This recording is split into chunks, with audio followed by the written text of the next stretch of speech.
Global Governance Futures is brought to you from the Global Governance Institute at University College London. This is a podcast about the challenges facing humanity and possible global responses. How does the world hang together?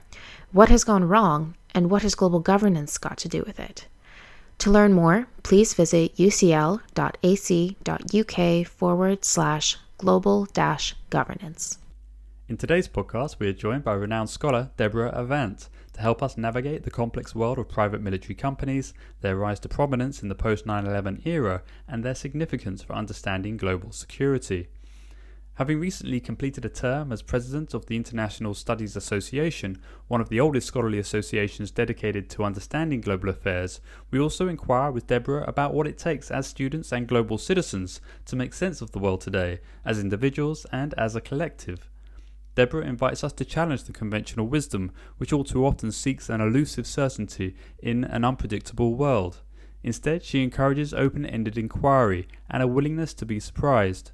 Indeed, as her own research suggests, disrupting established norms can be a source of important and novel insights. It can also reveal blind spots in our paradigms and ways of knowing.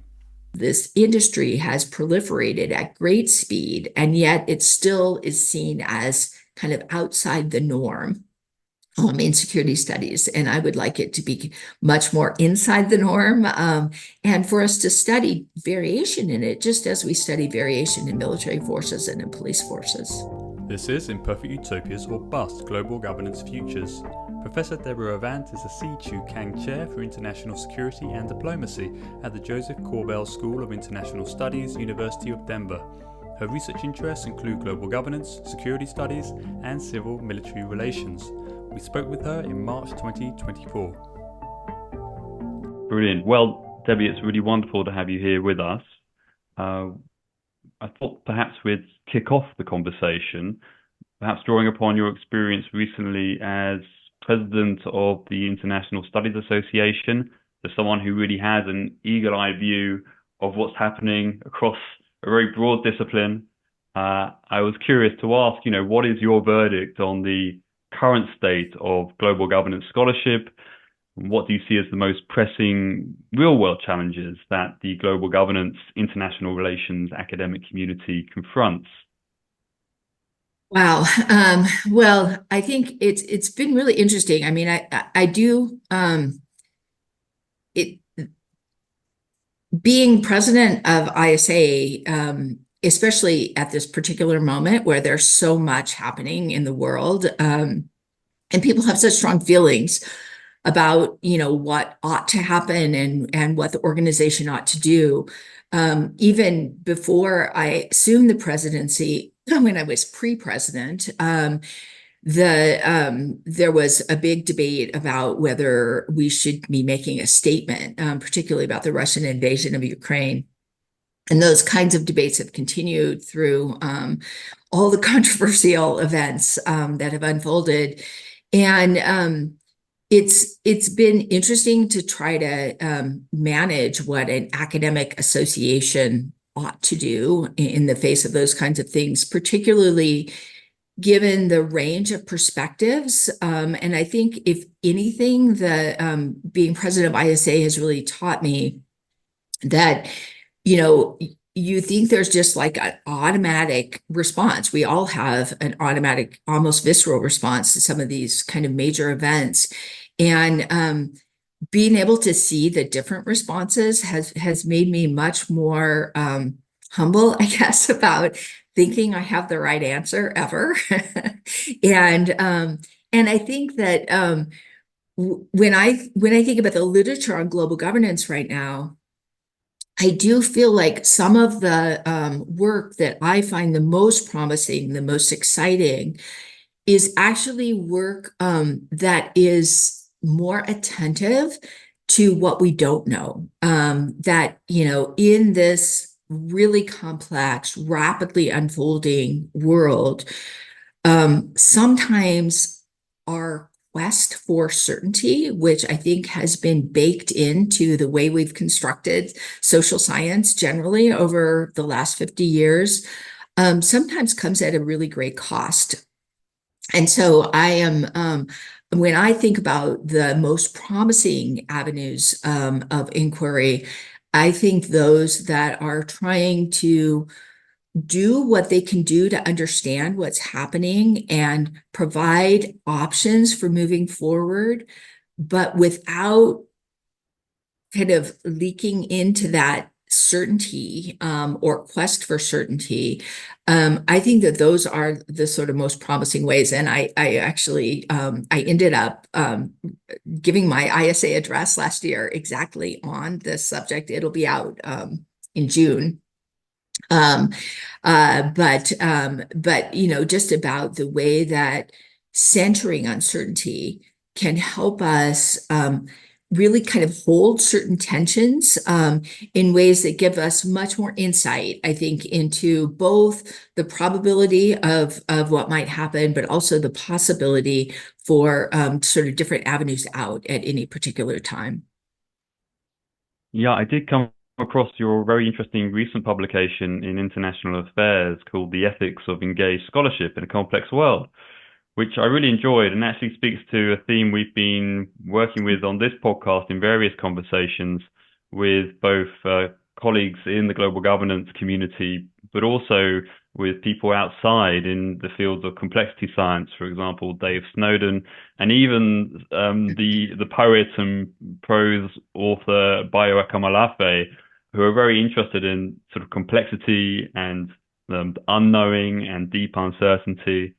And it is a, you know, it does feel as if we are living in a time of hyper complexity. I guess, you know, we might think of that, the term polycrisis, which is now everywhere since Adam Tooze's intervention in the Financial Times.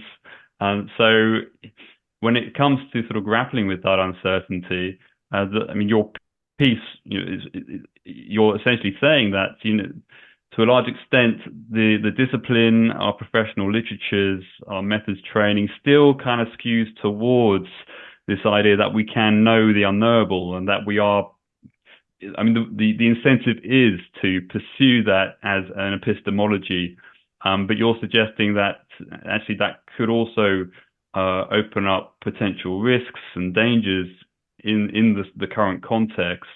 And I was curious, maybe concretely, one of the big debates, of course, is, are we in a moment of world historical transition? Is this a situation of sort of fundamental structural change in international order? I think of the big debates between, say, John Mearsheimer and John Eikenberry, and there's still quite a lot of sort of cut and thrust and strong claims premised on often models which do have a degree, shall we say, of epistemic certainty baked into them. And I'm curious, how do you engage with those discussions? Yeah, it's interesting. There's been, such a, I guess, kind of revisiting of how we ought to think about almost everything. I think the whole COVID moment in the United States, which was really complicated by George Floyd's murder and the different protests after that. There's this, whole set of concerns about decolonizing the academy. And I think, what's really interesting to me, I mean, even as an assistant professor at GW, I remember talking with one of my colleagues, Jim Goldgeier, and we were doing, comprehensive exams for PhD students. And Jim was like, why do they still read John Mearsheimer when he's always wrong? and this was like a really long time ago. Of course, John isn't always wrong. But I think that, I have a really, really different approach to the world than he does. And in fact, I had a really interesting Twitter conversation back when it was Twitter and I was still on it. With one of his students, where his students posted, John Mearsheimer says there's two kinds of people in the world, simplifiers and complexifiers. You want to be a simplifier. And I'm like, wait a minute, I don't think that's true. And it's really interesting because I do think when, particularly when I'm engaging with people who are doing work in the world, trying to kind of work on these problems, either at the National Intelligence Council in the US, Department of State, Department of Defense, you know, when you sort of think about how they think about problems, they may come in with certain kinds of assumptions, but they're kind of looking for, it's like they have a really knotted gold chain and they're looking for, where they might loosen it, how they may kind of pull it apart. And, you could just cut it, but that is gonna, you're gonna lose so much if you do that. And I think that complexity is often an avenue toward resilience. It's often an avenue toward new pathways. In network theory, there's this conception of multiplex nodes, which are nodes that sit simultaneously in many different networks. And they're often kind of avenues for innovation, creativity. Many of the concepts that allow us to move forward on managing issues are really the ones that try to take complexity seriously. And so I do think that this tendency in the field has been quite problematic. And it's funny because I think it's actually been problematic not only among those people that really embrace it. I think even among people sort of in the more constructivist community, there still is this appeal of how do we know it when we see it? I mean, how many times have you heard that comment on a panel? It's like it's like a cheap way of saying, I'm going to be a serious academic about this. But it implies that we can know something. If we just changed our language a little bit to, why are you thinking about it that way? That might give us, an equally serious entree.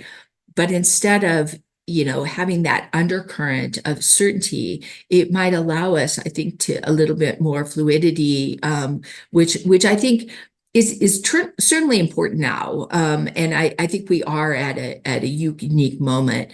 But I also feel like, if you look back historically, there are many, many moments where people felt like they were really at a unique moment. And a lot of the work that I've done recently is in pragmatic philosophy. So I've done deep dives on, Henry James and Jane Addams and John Dewey. And, they felt like they were living in really unchartered moments. And in fact, John Dewey has this book called The Public and Its Problems, which came out in 1927. And I read it I for the first time. I'd read some of John Dewey, but I'd never read that particular book when I was on sabbatical last in the fall of 2017. And it was just remarkable to me. You could change probably 20 words in that book, and it would apply to today's world. And so I do think it's important to remember that even though we feel like we're living in this really unique moment, and it is unique, but there are, many people have struggled through many different times, and there have been moments that have gotten better and moments that have gotten worse. And I think that, sort of looking at what happened in those moments that got a little bit better can give us some insights into how to sort of manage this complicated moment. Yeah, I've also been sort of intuitively drawn to this idea of adaptive research Hmm. methods that Charles Peirce introduced, Right. and I'm still trying to get my head around it. There are a few books on interpretive research design which I found helpful, but yeah, it seems as if, there are some sort of debates and perennial themes which just keep on percolating through the social sciences. And but maybe this is a moment for some recovering of that earlier knowledge and insight, and that could be very exciting. And I mean, in terms of trying to place this moment in its historical context, I was curious to ask. I mean, you got your PhD in 1991, which obviously was another sort of key watershed moment. And I imagine there was a real sense of novelty at that time, a real sense of possibility. But of course, also, in hindsight, we now have the end of history motif launched by Francis Fukuyama, which kind of defined that decade. And I was curious to ask, how did you navigate the sort of the liberal triumphalism of the 1990s, especially given that actually your research, I think, was on military affairs, military hierarchy, and sort of historical military analysis. So, very much part of the sort of hard realpolitik domain, but within that context. Yeah, so it's interesting. I actually told this story in my ISA address, but so John Ruggie was on my dissertation committee, and I will never forget when I defended my prospectus, he said, it's really a pity. You're doing such interesting work. This is such an interesting theoretical contribution, and nobody's going to read it. And he said, it's on military adaptation to counterinsurgency. You're looking at Vietnam. You're looking at the Boer War in Malaya. He's like, that's just not where the action is. It was, of course, by the time I finished my dissertation in 1991, the Cold War had ended. There were already the beginnings of kind of peace missions in Somalia.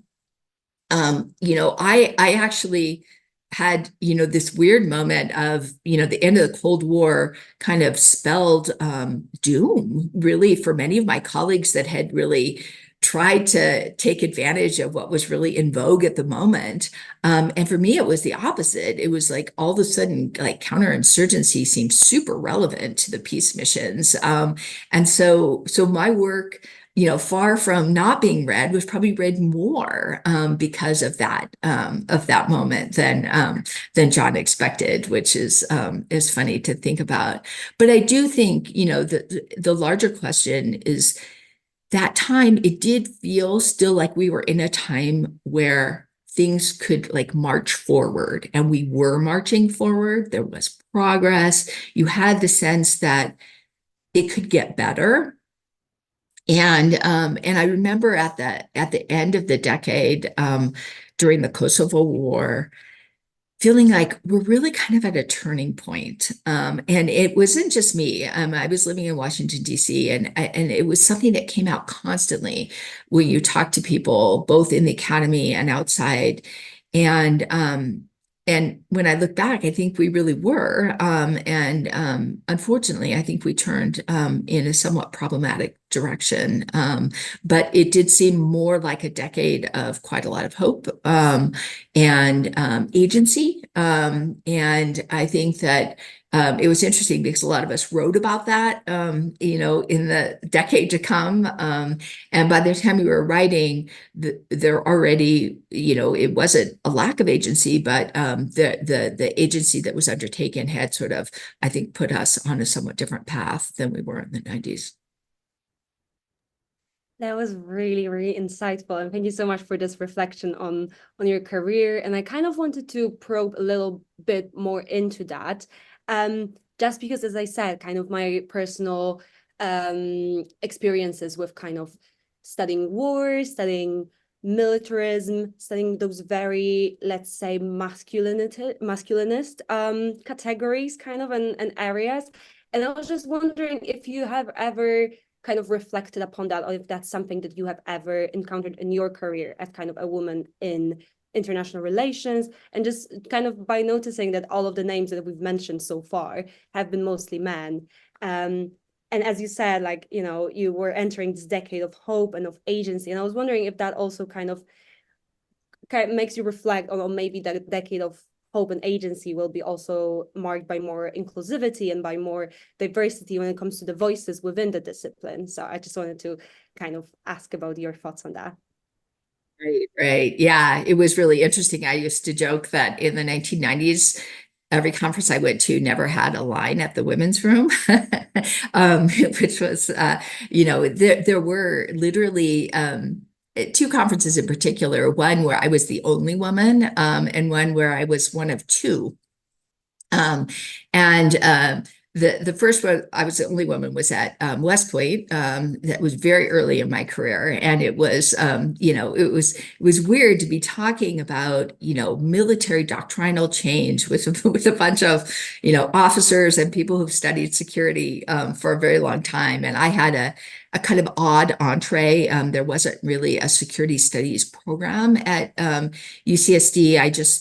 I had known quite a lot about the Vietnam War, and ended up, almost accidentally stumbling into the dissertation that I wrote. But anyway, I will tell you, though, at the end of that decade, at the second conference, where I was one of two, Tammy Biddle was also there, was a conference that Elliot Cohen organized as he launched a new center at SAIS.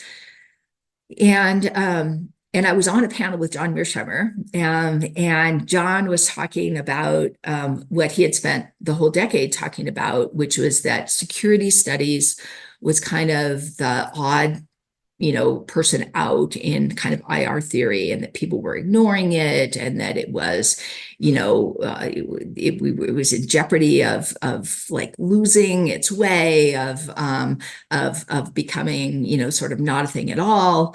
And it was really interesting because I had just turned in my tenure file. The day after that, I had a baby.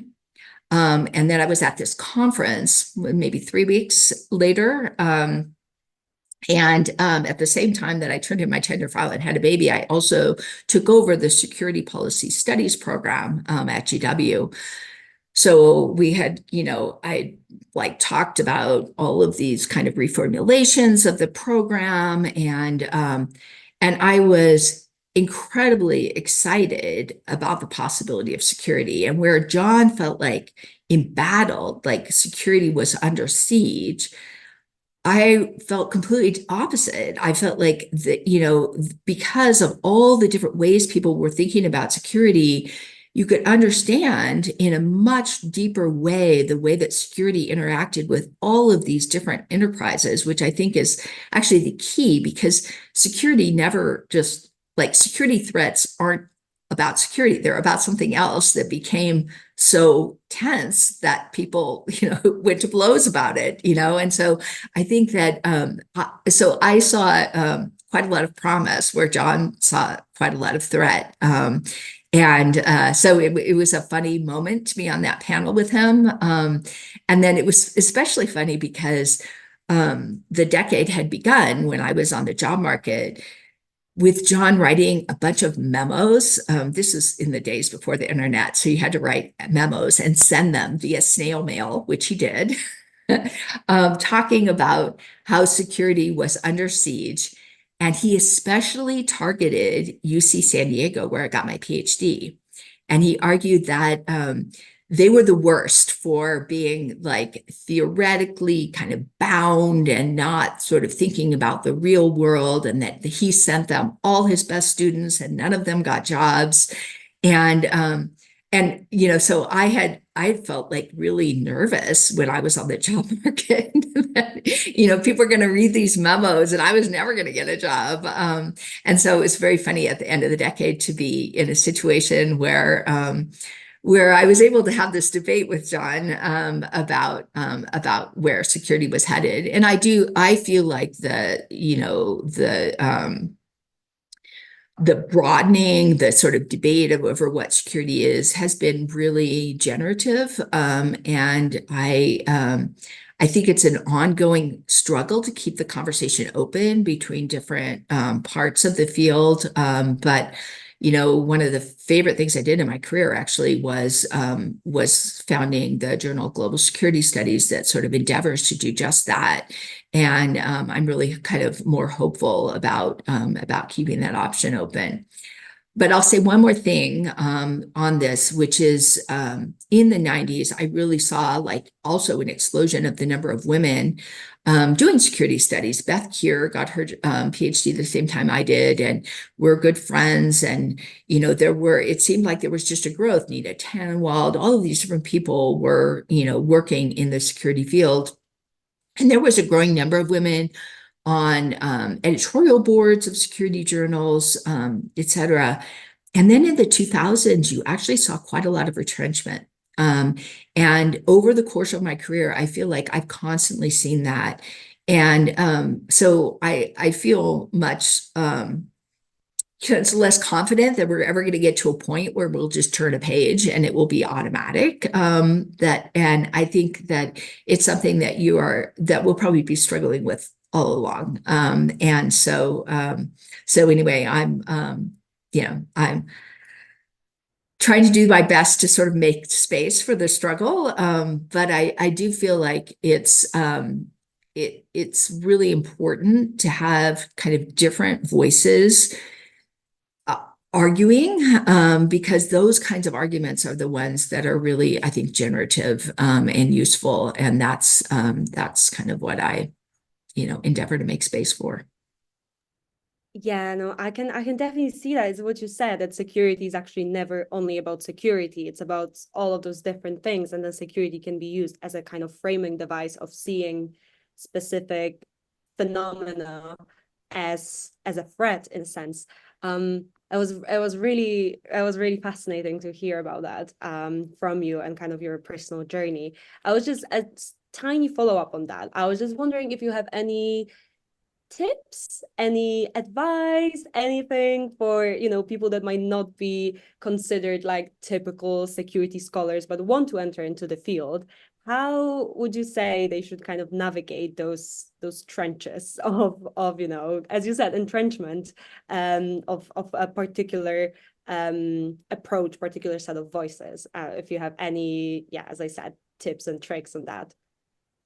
Yeah, it's interesting. It's actually a really complicated question because I do feel like there's different moments. And, it's funny because I actually wrote something a couple of years ago on kind of mainstream IR's allergy to the feminine qualities in pragmatism. And it's interesting because in writing that, I actually drew from a paper I wrote in graduate school because I was interested in kind of relational dynamics, even in graduate school, and had done quite a lot of work in my political theory classes on women and on kind of different, more kind of feminine orientations. And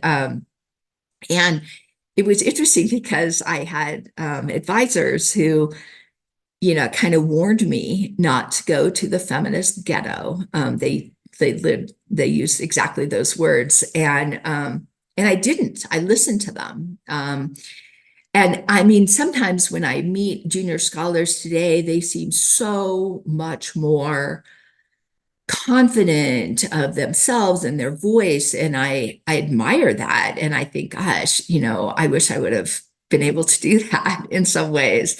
And yet I do think that the path that I took by, engaging a little bit more under, kind of between the lines with those conversations. Oh, sorry, there was my dog.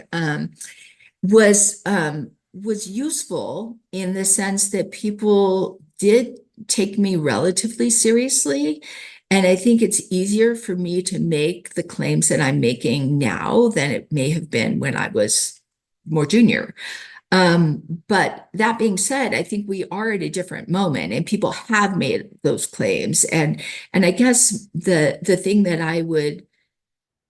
I'm hesitant to give advice because I feel like the best thing you can do is kind of know yourself and, sort of follow your voice. And yet I do feel like it's great to be able to speak to people who may not be willing to listen to you to some degree, to seek out those conversations. Of course, you want to speak to the people that are listening to you too, but I think I have such great respect for people like Cynthia and Lowe, many others, who really have gone out of their way to engage the mainstream in an effort to try to change it. And I think it was just incredible that she won the Distinguished Scholar Award from the International Security section of ISA, as a testament to her ability to sort of reach across the lines. And I think that could be a model for all of us. Thank you so much. As a woman, I also find it very interesting and helpful to hear about your experiences, as Julia already said.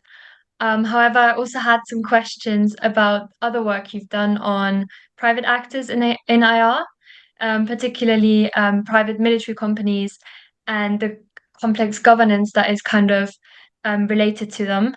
So, in particular, my question was whether you think that there will be shifts in how these are governed globally, seeing that through the war in Ukraine, for example, Wagner Group and other private military contractors, of course, have gained a lot of prominence also in kind of the mainstream media and so on. Do you think that this will lead, and we've also seen how that they have even turned against their own client last summer, for a bit at least. And yeah, so I was wondering whether you think that this will lead to any shifts in how these are governed on a global scale. Yeah, interesting. Thank you.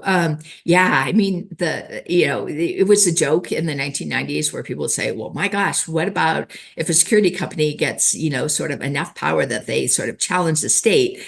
And of course, many of the companies I was studying really operate under contract, and they were getting paid by the state. And so the idea that they would turn against it seemed more problematic. I think the Wagner Group is really a distinct kind of formulation. Kim Martin has done some really interesting work on this, I think. And so I wouldn't even necessarily put them in quite the same category, because they weren't so much a commercial enterprise as they were sort of almost a kind of coup-proofing mechanism for Putin in some ways. But I do think the fact that they became so prominent has encouraged actually quite a lot more interest by OSCE countries in the International Code of Conduct Association, in the standards. And so I think that there, ironically, has been maybe a little bit more energy behind, this governance enterprise had a lot of energy in the 2010s. And then as soon as it was sort of ensconced, the US Congress sort of lost interest. During the Trump administration, even the Department of Defense office that was in charge of contractors was kind of dissolved, and the sort of oversight moved into different ways, and there has not been as much. I mean, there's been potentially more energy among private sector companies that engage with private security, but a little bit less on the part of governments. The OSCE got involved exactly because of the Wagner Group and wanting to sort of draw a sharp line between quote unquote legitimate commercial companies and less legitimate ones. And so if anything, I think it's probably not so much shifted as maybe deepened the commitments among some countries around this sort of governance complex that has risen around these security companies. And I that makes total sense and seems very reasonable. Are you personally concerned about this kind of shift that you're describing, and not the About deepening, but about the Wagner Group? Yeah. Yeah, well, yes. And I mean, I'll tell you why I was really concerned. I was more concerned during the Trump administration. There were a number of reported meetings between Eric Prince, who, has engaged in these services in a much more kind of clientelist way. And his meetings with the Trump administration, his arguments that the war in Afghanistan could be privatized, I thought were quite problematic. And I do think the Wagner Group and its perceived success, which I think, has a lot of evidence behind it relative to the Russian military, probably has emboldened the perspectives of some who would sort of think about this more as a kind of tool for special interests that are, cloaked in national interest language. And so, yeah, I worry about it, with respect to a variety of the different governments leaning toward authoritarianism, including potentially my own. So I do worry about that model moving forward. I think Gorson's actions in the summer might give a little more pause than we might have otherwise expected. But yeah, I think that the possibility of using these kinds of tools in a coup-proofing way by authoritarian leaders is very worrisome.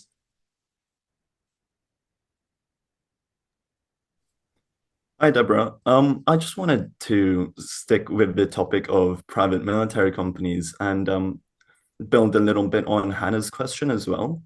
After events like Blackwater's massacre of Iraqi civilians during the Iraq War, do you think that the international community should have taken some steps to extensively regulate private military companies in a legal and binding manner?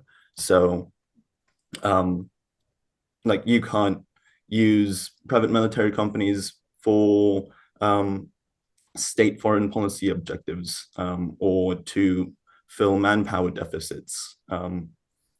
Yeah. So I think that there was quite a lot of concern about wish for, this binding kind of hard law around private security companies. At the time, I thought that was completely impossible. And I still do think that was completely impossible. I think that a lot of times you get binding agreements on the back of quite a lot of agreement and like shared concern. And at the time of the Nisour Square incident, there just wasn't any of that. And so I think the possibility was not there. And even if it had been able to move forward, it wouldn't have gotten the uptake. I mean, how many UN treaties are there that are languishing, including the UN Convention on Mercenaries? And so I actually think that the process, it was so. I'll tell another story that I told in my ISA address. I'll just give you my whole ISA address here. But in 2005, this representative from the ICRC, Claude Volat, came to visit me in the wake of, the massacre at Fallujah, where some Blackwater guards were killed and like hung from a bridge. And, there were abuses at a prison in Abu Ghraib.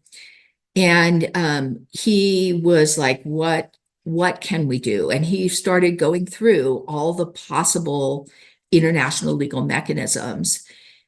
And I basically, well steeped at that moment in kind of the sort of traditional mainstream global governance literature, told him all the reasons why that would never happen. And he brought up incident after incident, and option after option, and I shot them down one at a time. What was really interesting is he ended by talking about potentially having a meeting. And I'm like, great, I'll come to the meeting. And that meeting actually was the beginning of what became the governance complex that exists right now around private security. And what I thought was completely impossible over the course of 5 years became possible, because through these meetings, first of all, there was agreement on a definition for private security companies. There was also an attempt to kind of scour existing international agreements for what they might say about private security and just make that kind of apparent. And that became the basis of what was became the Montreux document, which, is like best practices around private security companies, but it also translates international humanitarian law and human rights law for these companies. And I say translates because it does. It takes existing agreements and it makes them pertinent in this area. But that very act, took it by saying we're just translating, it actually created something that was quite new. And I think that is a much more sort of productive way of generating buy-in, because you got buy-in. The US government was adamant that it would not participate in any global regulation of these companies because it thought it would only restrict their sort of flexible use. And the meeting that Claude held was made explicitly nothing new. We will talk about nothing new. It's only about existing commitments. They said that precisely to get the US delegate to come. But over the course of participating in these meetings, the representatives from the US began to think of this new, discussion as having some possibility for helping them navigate what was becoming increasingly difficult situations in Iraq and Afghanistan. And then when the Democrats took control of Congress and required that the Department of Defense develop some sort of regulations around private security, they saw this enterprise as being something that they could glom onto, which they did. And the US government went from being, a veto point to being an advocate for this process. And the process, of course, became much more serious when the US got on board because it was such a huge consumer of these services. And many, it was also, many other governments saw the US moving ahead and got on board. So I think it developed the momentum it did because it went through a process of sort of engagement, of sort of looking for windows of opportunity, of marching through them and sort of gathering steam. And even in the face of activities like Wagner, it strengthened rather than weakened this enterprise. And so I guess, much like the quest for certainty, I've become a little more skeptical of the quest for binding kind of hard laws. That's the only way things are going to work. I think that power operates in so many different ways, and that sometimes the less visible, more, the quieter power where you sort of coax people along and move them into a different frame can actually be much more productive in the world, have much greater effect. And so I guess the answer to your question is no. I think that would have been impossible. I think it could have backfired. And I think the way things unfolded actually ended up giving us the best that we could have hoped for in terms of the governance around this industry. Sorry for the long-winded answer. Oh, no, that was a perfect answer. Thank you so much for that.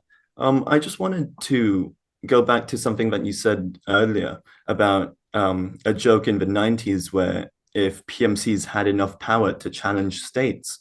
Now we've seen the massive proliferation of states in Africa, in particular, using private military companies. We've seen Wagner Group in Mali operating quite extensively. Do you think that this rapid proliferation of private military companies in extremely volatile conflict zones has a very destabilizing effect on conflict resolution and post-war development strategies?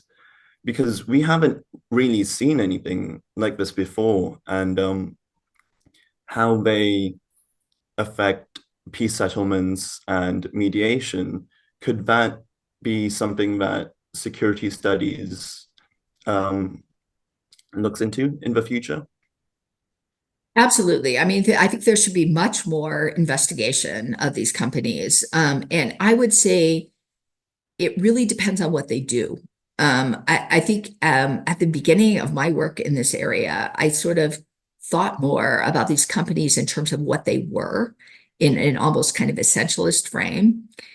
And I have grown to think about them much more in terms of what they do, which is actually interesting because I had made that argument about military forces before.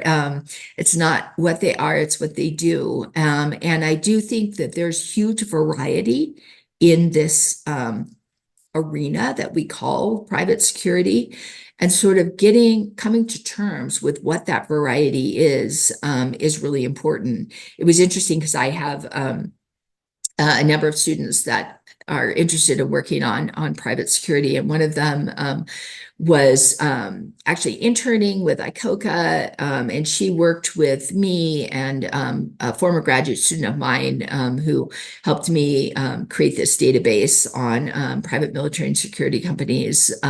It's in Africa, Latin America, and Southeast Asia. And we did all this work looking at what we can say in general terms about these companies based on the data that exists, not ours and others. And we came up with very, very little. And I think there's very little that we can say generally because there's so much variation within this industry. And so I think thinking about the terms of that variation and how they operate is so incredibly important. And I feel like it still is kind of a niche area, even though it is so prevalent everywhere. Like in the 90s, there were many fewer countries. I mean, it was actually very prevalent in Africa. So I don't think it's actually new in Africa. I think what is new is the Wagner Group and its particular relationship to the Russian government. And I think that that's really what we should focus on. But the interesting thing is that this industry has proliferated at great speed, and yet it still is seen as kind of outside the norm in security studies. And I would like it to be much more inside the norm, and for us to study variation in it, just as we study variation in military forces and in police forces. Brilliant. Thank you, Debbie. Yeah, I think that's a great tip for any budding PhD students looking for a great project. And yeah, really good question, Zeke. So I'd like to pull together maybe a couple of threads from your career, because you really have been at the vanguard of shaping a number of different research debates. One is certainly on private security companies with your book, The Market for Force, 2005, but also the 2010 book, Who Governs the Globe, with Martha Finnemore and Susan Sell, which really set the parameters for a very fertile conversation around constructivism and the importance of norms and ideology in sort of shaping global governance, but also I think very much pertinent to what we've just been discussing, the role of experts. So the ability of experts to frame certain issues, the ability of experts to, in a sense, constitute new forms of governance. Also the fact that, these sort of different levels of governance, how they articulate is not necessarily a natural process. There's a politics underpinning sort of which level of governance gets privileged within these governance apparatuses and frameworks. And we've just discussed the role of expert construction of the PSC Montreux document. And I was curious to ask, I mean, as we move into a context where perhaps there is more visible geopolitical conflict, there is, in some quarters of IR and global governance, a kind of retrenchment of realpolitik and the revival of, say, offensive realism and these other sort of stalwarts of the IR canon. How do you think constructivism is going to navigate this context, and what is it really, what is vital to preserve around the sort of constructivist approach to understanding these dynamics, particularly in the security domain, which has for so long been dominated by a very particular approach to understanding interests, power, the role of ideas? Yeah, great question. So first of all, I have to say, I loved the Who Governs the Globe project. That was such a fun project. It brought together so many interesting people, and, the ideas in there were really, I think, kind of organically unfolded over the course of 3 different workshops that we had. And honestly, I feel like the Who Governs the Globe volume has actually stood up pretty well in the course, even, in the unfolding of all the things that we've seen in the time that it was written. I do see kind of this retrenchment, and I think that is very much rooted in a quest for certainty, for simplicity, and kind of unthinking acceptance of assertions of national interest. That I find really problematic, honestly, from an ethical perspective, as well as from a, probabilist, explanatory perspective. And so I think that what David McCord has called the new constructivism, which includes practice theory, pragmatism, actor network theory, even you could think of quantum social science in that area. Network theory actually has so much to offer at this moment, because I'll actually evoke one of the chapters in a different book called The New Power Politics, which was an effort to really bring network theory and relational ontology to bear on security governance questions. And there's a great article or chapter in there by Nan Nexon and Alex Cooley called We're All Georgians Now. And it's about the personal connections between members of, one part of the Georgian coalition and the Bush administration, and the, efforts to, pull the US into a conflict that it might not otherwise have made sense to be engaged in. And I think looking at these kinds of connections right now is incredibly important, especially in the, especially with kind of resurgence of nationalism, these, more kind of personalistic, clientelist leaders in many places, connections between them. I don't know if you guys caught the news of Viktor Orban and Donald Trump's little chat last week. These, I think these things can give us great insight into understanding the potential for different kinds of coalitions. I very much believe that right now we exist in sort of a global political milieu, as well as a local one, as well as a national one, and that these different levels are sort of intertwined and working together. And so I actually think that the kinds of assumptions that these more kind of non-essentialist arguments are making are going to give us much more capacity to understand the dynamics of what's happening in those situations, and to, try to interrupt them if we want, to give much more of a conception of ways in which different kinds of coalitions can be built. And, the ways in which, instead of kind of essentializing big tech or, any other entity, you sort of look for cracks and avenues for different, pulling actors in different directions, pulling powerful actors on your side. I think, it was really interesting. Of course, the Ukraine war would have never unfolded the way it did without Starlink and Elon Musk. And, as much as we may disapprove of Elon Musk, and I do, in that situation, he really allowed a military to function in a different way, and society to function in a different way. And I think we have to seize on those kinds of moments, if we are sort of thinking about the politics of how to move forward in this complicated world. So I'm much more bullish on all of the people who are kind of unpacking and understanding the dynamics of these different relationships than I am on the people that are kind of simplifying them and in my view cloaking them in a national interest language.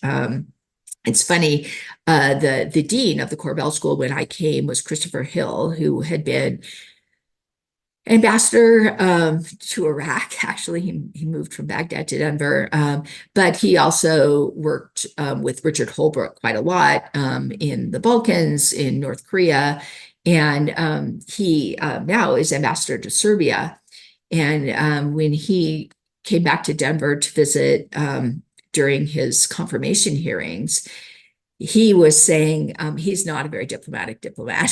He was saying, the way to get, confirmation in Washington right now is to say you hate China, you hate Chinese, you hate Chinese imports, you hate Chinese food, you hate everything, And I think that I always took that as, he was somebody who certainly understood politics and tried to work with it, but the extent to which he was, kind of making that ironic notice really demonstrated to me the degree to which there's kind of an unthinkingness in some of the ways that the U.S. Is approaching these kinds of issues. And I think that's quite problematic. And, in my view, social science does best when it can, kind of show the avenues for sort of untangling the knots. And I think that this new constructivism actually has quite a lot of potential for doing that. And even I would, a footnote, I think Henry Farrell and Abe Newman's work on weaponizing interdependence is kind of that. I mean, I think it's often used in a way they didn't intend, to say everything will be weaponized. And I think the point of their argument is that weaponizing these things comes at huge costs, and makes them much, much less useful. But I think that noticing those kinds of dynamics is the best that we can do in social science. Thank you so much for this, Debbie. That was incredibly insightful. And unfortunately, we're slowly running out of time. So I just kind of wanted to wrap up by, Sure. We started by talking about complexity and polycrisis and the new private actors in the arena of global governance, like technocrats, experts, private military contractors. So it all seems quite a lot for people who just entered the field, I feel like the three of us. And I'm sorry to ask for advice and tips again, but I just can't help myself when we have an opportunity to talk with someone as successful and as just knowledgeable and fascinating as you. And I was just wondering, how do we not go completely insane in this intricate world of global governance with so many new actors kind of waiting for us on every turn? And maybe you have some kind of advice again, just to kind of keep us sane and keep us interested and looking for those cracks that you mentioned and the new avenues for research and for social science to go forward. Yeah. Thank you for that. I think, I think the multitude of actors is kind of overwhelming, but it also means there's so much you can study. And I think finding the thing that really interests you and then knowing a lot about it. I've actually become a bit of an advocate for description. In fact, I even wrote a chapter on description for this methods textbook. And I think being, really, really getting into a situation, really understanding how different people involved in it kind of understand it. And then when you're looking for avenues forward, to not get stuck in what would be best, because we don't often get to choose what would be best. We often have to choose between what the options are. And I think I am quite a fan of Séverine Autesserre's most recent book, where she looks at what's worked in sort of peace building. And I think you could characterize it as kind of good enough peace. She's looking for moments where people have some hope and see some possible paths forward. And given that we're, human beings living in human society, the likelihood that we will get sort of a perfect solution is very low. And so I think we keep ourselves sane by sort of looking for, the ones that are better, and that promote, some kind of hope for the future. And I think you're much more likely to see that when you really get into the depths of understanding particular situations and really understand different actors and their concerns. And I think those are the moments when you can really kind of sort and see, yeah, this might not be the best path, but it might be the best path available to us now, and it may have some kind of hope for the future. And so I'm actually kind of a fan of thinking about good enough governance rather than, good governance, and knowing that it may look different in different situations, and really that your job is to describe that in a way that's understandable for the people on the ground, but also, I think going back to Tom's point earlier, that your description actually creates something as well as describing something in ways that may reinforce hopeful paths forward. And I think, that's probably the best that we can do as social scientists. And I also feel like in my career, those have been the moments that I feel the most proud of what I do, is when I really feel like I understand something well enough that I can talk about it, warts and all, and still say, even given this, this outcome was less problematic than that, or had these kinds of trade-offs. Brilliant. Thank you, Debbie. I think in these times of interregnum, which is another theme which seems to come up a lot on this podcast, not letting the perfect be the enemy of the good is good advice. Well, thank you so much for spending this time with us. We've really enjoyed the conversation. Good luck with your future research. We'll be keeping an eye on it, and we look forward to hopefully having another chance to pick this up at some time in the future. Great. Thanks so much. It's been really fun to talk to you guys. Thank you. Thanks a lot, Debbie. Okay, take care. Thanks for tuning in to Imperfect Utopias or Bust, Global Governance Futures. If you liked this content, please do leave us a comment and subscribe. If you're new to the show and you want to get a list of our favorite books, other resources, listen to past shows, and to join our community, go to ucl.ac.uk/global-governance.